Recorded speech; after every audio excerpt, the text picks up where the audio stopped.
একটা পাটা পানির ওপরে ভেসে উঠেছিল। ওই পাটার ওপরে একজন মহিলা, গর্ভবতী মহিলা পাটার ওপরে চাপ দিয়ে ভেসেছিল। ওই পাটার ওপরে ওই মহিলা ছিল গর্ভবতী, আসন্ন প্রসবা।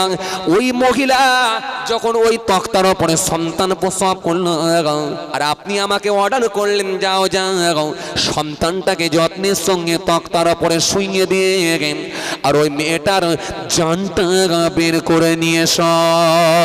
ওই সময় আমার অন্তরে বড় কষ্ট লেগেছিল।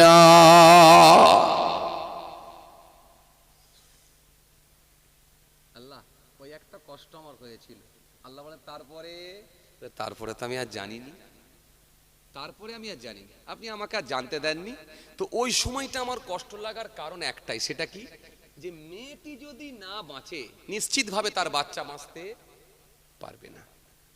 মেয়েটি যদি না বাঁচে নিশ্চিতভাবে তার বাচ্চা বাঁচতে পারে না। আর যেহেতু মেয়েটি বাঁচলো না, তার জান বের করে নেওয়া হলো, বাচ্চার কেমন করে বাঁচবে? সুতরাং ওই মেয়েটার জান বের করার সময় আমার খুব কষ্ট লেগেছিল। আল্লাহ, যেখানে একটা জাহাজ টেকে না সেখানে আপনি একটা পাটাকে টিকিয়ে রেখেছিলেন। জোরে বলতে পারেননি? একটা পাটার উপরে একজন মহিলাকে ভাসিয়ে রেখেছিলেন।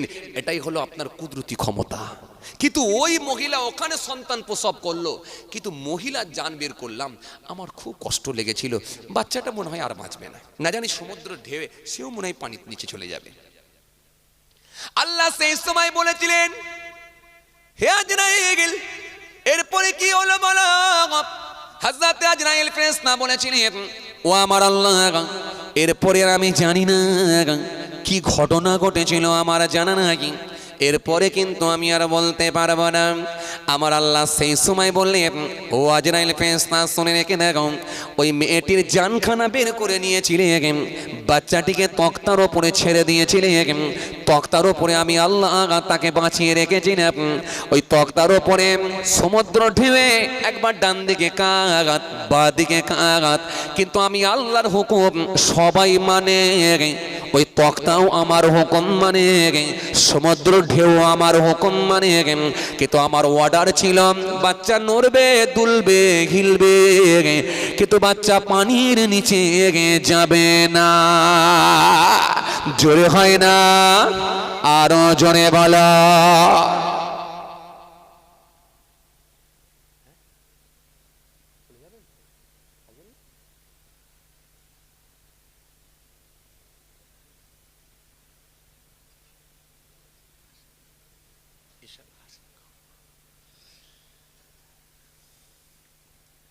ভাইরা আমার, বুঝতে পাচ্ছেন? এই কথা বুঝতে পাচ্ছেন? আসেন আসেন, আমি কি বুঝাতে চাইছি আজ কিন্তু বোঝার জিনিস, বুঝে নিতে হবে আপনাকে। তাহলে যেখানে একটা জাহাজ টিকলো না, সেখানে একটা তক্তা কে টিকিয়ে রাখলো? জোরে বলেন, আল্লাহ। সে আল্লাহ কে?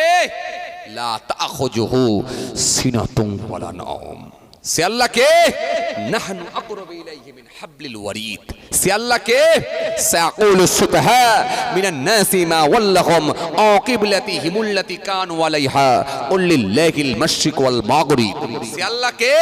কুল হুয়াল্লাহু আহাদ আল্লাহুস সামাদ লাম ইয়ালিদ ওয়া লাম ইউলাদ ওয়া লাম ইয়াকুল লাহু কুফুয়ান আহাদ। যেটা কেউ পারে না সেটা পারে। জোরে বলো। তরুণিয়া নওজওয়ান জামাকেরা, হে আমার মুরব্বিরা, শুনে রেখে দিন বাবা। আমার আল্লাহ সেই সময় বললেন, ও আজরাইল শুনে রেখে দাও, আমি আল্লাহর অর্ডার ছিল পানির উপর দুলবে, হিলবে, নড়বে, কিন্তু পানির নিচে যাবে না। ওই বাচ্চাটিকে আমি আল্লাহ তক্তার ওপরে বাঁচিয়ে রাখলাম। হেলাতে হেলাতে, নড়াতে নড়াতে, নড়াতে নড়াতে, দুলিয়ে দুলিয়ে দুলিয়ে এমন একটা জায়গায় পৌঁছে দিলাম, এমন একটা জায়গায়, এমন একটা ঘাটে গিয়ে তক্তা লাগিয়ে দিলাম, যে জায়গায় ছিল একজন বাদশাহ। ওই বাদশার কিন্তু ছিল না কোনো সন্তান, এই নিঃসন্তান একজন বাদশাহ ছিল। ওই বাদশারই বাড়ির একজন বাদী এসে সুন্দর একটা বাচ্চা দেখে সে আনন্দে আর থাকতে না পেরে ওই বাচ্চাটিকে যখন তুলে নিয়ে চলে গিয়েছিল, এই বাদশার মনের ভেতরেও আমি আল্লাহ দয়া দিয়েছিলাম, বাদশার স্ত্রীর ভেতরেও আমি আল্লাহ মায়া দিয়ে দিয়েছিলাম। ওই বাদশা থাকতে না পেরে, ওই বাদশার স্ত্রী থাকতে না পেরে ওই বাচ্চাটিকে মানুষ করতে লাগলাম। আমি আল্লাহ পাকে এমন দয়া দিলাম, আর বাচ্চাটার মুখটা আমি আল্লাহ এত মিষ্টি করে দিয়েছিলাম, ঠোঁটগুলো নাড়াতে লাগলাম, ওদের অন্তরে এমন একটা মায়া পৌঁছে দিলাম। ওই বাচ্চাটাকে ওরা দুজনই গিয়ে ভালোবেসে নিল। আস্তে আস্তে বাচ্চা ওই বাচ্চার ঘরে মানুষ হতে লাগলাম। আর একটু বড়, আর একটু বড়, আর একটু বড়, আর একটু বড়, আর একটু বড় হলাম। আস্তে আস্তে বাচ্চার স্ত্রীকেও আমি আল্লাহ ডেকে নিলাম। বাচ্চার স্ত্রী আমার কাছে চলে এলো, তার জানো তুমি বের করেছিলেন, ওই বাচ্চার ওই জান বের করে নিয়েছিলেন, বাচ্চারও জানটা বের করা হয়েছিল। যখনই স্বামী স্ত্রী দুজনই মারা গিয়েছিল, ওই ছেলেটিকে আমি আল্লাহ বাচ্চা বানিয়ে দিয়েছিলাম। আরো জোরে বলেন, ওই ছেলেটিকে এমন বাচ্চা বানালাম, সে বাচ্চা হয়ে গেল। বাচ্চা হয়ে যাবার পরে আরো আরো আরো আরো আরো আরো আরো আরো এত সম্পত্তির মালিক করে দিয়েছিলাম। শেষে আমি আল্লাহকে অস্বীকার করে আমি আল্লাহর সঙ্গে চ্যালেঞ্জ গ্রহণ করলাম, আল্লাহর জান্নাতে যাব না, নিজেই জান্নাত বানাবো। নিজে জান্নাত তৈরি করার জন্য একটা করে সোনার ইট, একটা করে রূপার ইট দিয়ে জান্নাত বানিয়েছিল। সে আর অন্য কেউ নয়, ওই বাচ্চাটাই হলো সাদ্দাত। কথা কিছু বুঝতে পারছেন? হ্যাঁ, তাহলে আমি একটা ওই দিকের উদাহরণ দিলাম, একটা এদিকে দিলাম, দিয়ে এবার আপনাকে বোঝাতে চাইছি আসেন। তাহলে এরা কিন্তু সব কিন্তু এই দুনিয়ায় যতই কেউ আমির হোক বাদশা হোক সবই কিন্তু ক্ষণস্থায়ী, সবই জোরে বলো, সবই ক্ষণস্থায়ী। এগুলো কিন্তু কেউ কিন্তু চিরকাল থাকবে না। আমি যদি এরকম ভাবে অতীত থেকে আপনাকে কিছু তুলে ধরি দৃষ্টান্ত, আপনি অবাক হয়ে যাবেন। আপনাকে যদি তথ্য কিছু তুলে ধরি আপনি অবাক হয়ে যাবেন। আপনি যদি কোরআনের তাফসীর পড়েন, নমরুদের ইতিহাস জানতে পারবেন, আপনাকে বলে সাদ্দাতের ইতিহাস, আপনাকে বলে ফেরাউনের ইতিহাস জানতে পারবেন, আপনাকে অবাক করবে। কিন্তু আপনাকে আমি একটাই বুঝাতে চাইছি, সেটা কি, এরা কিন্তু কেউ চিরকাল বাঁচেনি। আপনাকে আসল জায়গায় নিয়ে এলাম। সবাই ছিল ইচ্ছা বেঁচে থাকবো, কিন্তু না। সবাই ছিল ইচ্ছা সবার থেকে বড় লোক হব, কিন্তু না। কিন্তু আপনাকে আমি একটা কথাই বুঝাতে চাইছি। আপনাকে কি জিনিসটা বুঝাতে চাইছি একটাই, আপনি তকদিরের ওপরে বিশ্বাস করেন। সে আল্লাহ সমস্ত প্রাণীকে খাওয়ান, তিনি আপনাকে খাইয়ে বাঁচিয়ে রাখবেন, আপনি না খেয়ে মরবেন না। সুতরাং আপনি হালাল খাদ্য ভক্ষণ করুন, কিন্তু হারাম না, হারাম না।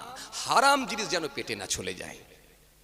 কিন্তু বড় দুঃখের সঙ্গে বলতে হয়, আজকে আমাদের সমাজে কিছু মানুষ বেরিয়েছে, দেখবেন এরা হারাম খাদ্যের সঙ্গে সম্পৃক্ত, হারামের সঙ্গে এরা যুক্ত।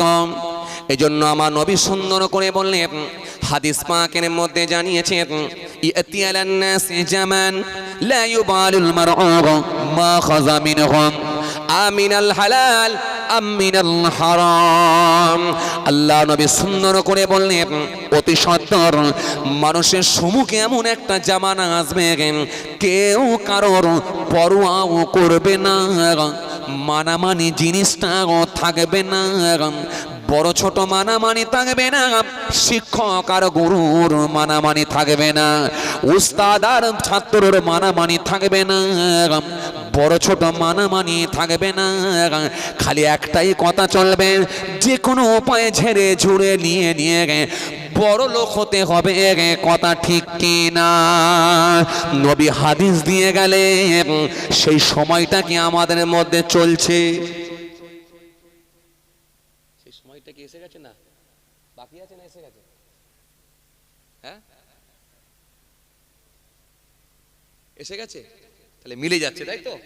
নবী বললেন মানামানি থাকবে না, যে কোনো ভাবে বড় লোক হতে হবে। ইয়াতি আলান নাসি জামান লা ইউবালুল মারউ মা আখাযা মিনহুম আমিনাল হালাল আম মিনাল হারাম। সেই সময়টা এমন একটা হবে, ওই সময়টা খুব কঠিন হয়ে যাবে, মানামানি জিনিসটাও থাকবে না, কে কোনো পায়ে লাভ করবে দেখা দেখিও থাকবে না, খালি একটাই কথা, যে কোনো ভাবে বড় লোক হতে হবে, কথা ঠিক কিনা? সমাজের কিছু মানুষ বার হবে বিকালে চপ সিঙ্গারা সকালবেলায় তেলে গরম করে বিক্রি করে দেবে, দূরের কাস্টমার দেখলে ঠোঙাই ভরে ছেড়ে দেবে। সমাজের কিছু মানুষ বার হবে চালের সঙ্গে কাঁকড় পাইল করবে, মাত্র 20টা টাকা লাভ করার জন্য চালের সঙ্গে কাঁকড় পাইল করে বিক্রি করে দেবে।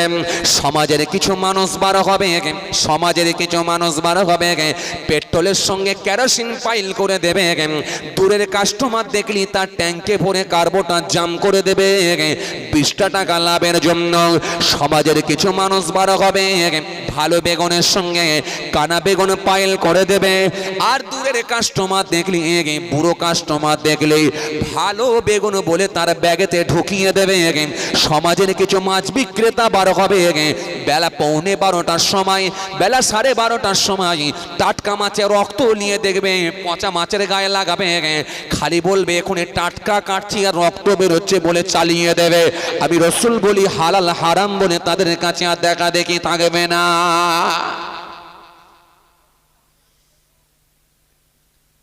এরপরে আমার নবী সুন্দর করে বললেন